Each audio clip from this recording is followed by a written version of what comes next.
अस्सलामु अलैकुम प्यारे दोस्तों, मूसा अलैहिस्सलाम फिरौन के महल कैसे पहुंच गए? आपके जहन में भी ये सवाल ज़रूर आता होगा कि जब फिरौन के ज़माने में मूसा अलैहिस्सलाम पैदा हुए और फिरौन तमाम बच्चों को कत्ल करवा रहा था तो मूसा अलैहिस्सलाम किस तरह से बच गए। तो आज की इस वीडियो में हम आपको इस पर पूरी मालूमात देने वाले हैं, तो आप इस वीडियो को पूरा आखिरी तक जरूर से देखते रहिए और जल्दी से इस वीडियो को एक लाइक कर दीजिए और चैनल को भी सब्सक्राइब कर लीजिए, क्योंकि हम आपके लिए बहुत ही प्यारी प्यारी वीडियो लाते रहते हैं। प्यारे दोस्तों, हजरत मूसा अलैहिस्सलाम फिरौन के जमाने में पैदा हुए।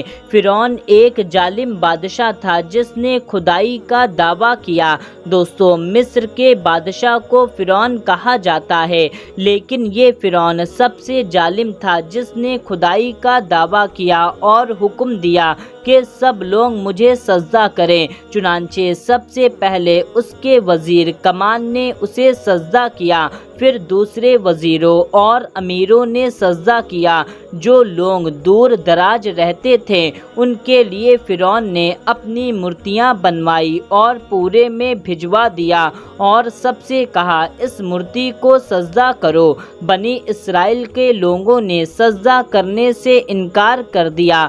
फिर फिरौन ने कहा, तुम मुझे सजदा नहीं करते और ना खुदा मानते हो तो मैं तुम्हें अजाब दूंगा। लोगों ने कहा, फिरौन का अजाब हल्का है, खुदा का अजाब अबदी है। बेहतर है फिरौन के अजाब पर सब्र करो, उसे सजदा ना करो। ये बात तमाम बनी इस्राइल ने मान लिया और फिरौन से कह दिया कि हम तुम्हें ना खुदा मानेंगे और ना तुमको सजदा करेंगे। फिर फिरौन ने उन पर जुल्म की इंतहा कर दिया। एक रात फिरौन ने एक ख्वाब देखा जिसकी ताबीर पूछी तो उसे मालूम चला, बनी इस्राइल में एक लड़का पैदा होगा जो तेरी हुकूमत को ख़त्म कर देगा। दोस्तों, फिरौन ने ये ताबीर सुनकर ये हुक्म दिया कि जिस घर में लड़का पैदा हो उसे कत्ल कर दिया जाए, अलबत्ता लड़कियों को कत्ल ना किया जाए। इस तरह से बनी इस्राइल में पैदा होने वाले हज़ारों लड़के कत्ल कर दिए गए। इन्हीं हालत में हज़रत मूसा अलैहिस्सलाम की पैदाइश हुई और फिरौन कुछ भी ना कर सका। उधर नुजूमियों ने उसे इत्तला दे दी, वो बच्चा पैदा हो चुका है। अब मूसा अलैहिस्सलाम की माँ को फिक्र हुई, आखिर ये बच्चा है, आवाज़ तो निकालेगा। और फिरौन के सिपाही घर घर तलाशी लेते फिर रहे हैं, जो इसकी आवाज़ सुन लेंगे तो इसे कत्ल कर देंगे। उस वक्त अल्लाह ताला ने मूसा अलैहिस्सलाम की वालिदा के दिल में ये बात डाल दी कि इस बच्चे को दरिया में डाल दे, जैसा कि कुरान करीम में इरशाद होता है।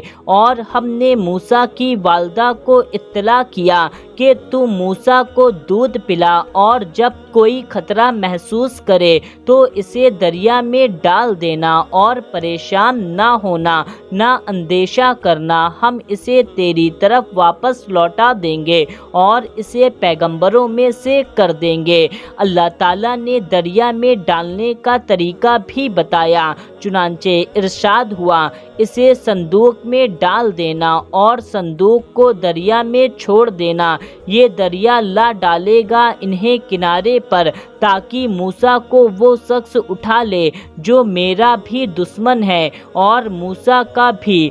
दोस्तों, मूसा अलैहिस्सलाम की वालिदा ने एक संदूक तैयार कर रखा था जिसमें मूसा अलैहिस्सलाम को लिटा कर और दरिया में छोड़ दिया। इसके साथ माँ की भी परेशानी हुई, ये संदूक न जाने कहाँ जाकर रुकेगा, इसलिए उन्होंने अपनी बड़ी बेटी को संदूक के साथ जाने को कहा, जो दरिया के किनारे संदूक के साथ साथ चलती रही। दरियाए नील से एक नहर फिरौन के महल जाती थी। वो संदूक नहर से होता हुआ महल पहुंच गया, जहां फिरौन की बीवी बीबी आयशा मौजूद थी। उन्होंने संदूक को बाहर निकलवाया, खोल कर देखा तो अंदर चांद सा बच्चा लेटा हुआ था।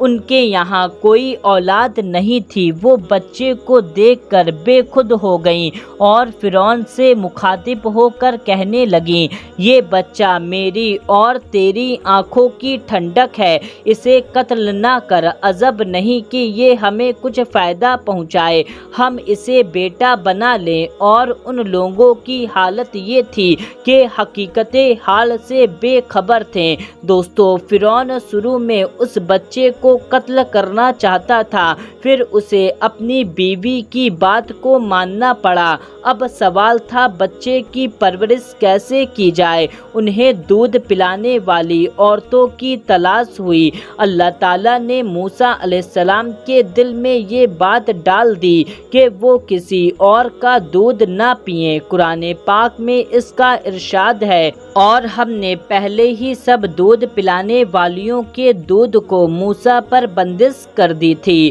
موسیٰ علیہ السلام کو دودھ پلانے کے لیے بہت سی دودھ پلانے والی عورتوں کو لایا گیا، مگر حضرت موسیٰ علیہ السلام نے کسی کا دودھ نہ پیا۔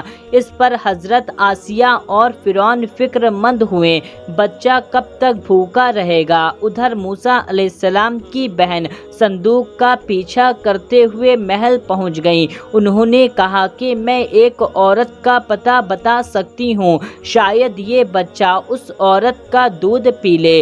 دوستو، جب موسیٰ علیہ السلام کی بہن نے یہ مشورہ دیا تو انہوں نے کہا، ٹھیک ہے، تم اسے بلا کر لے آؤ۔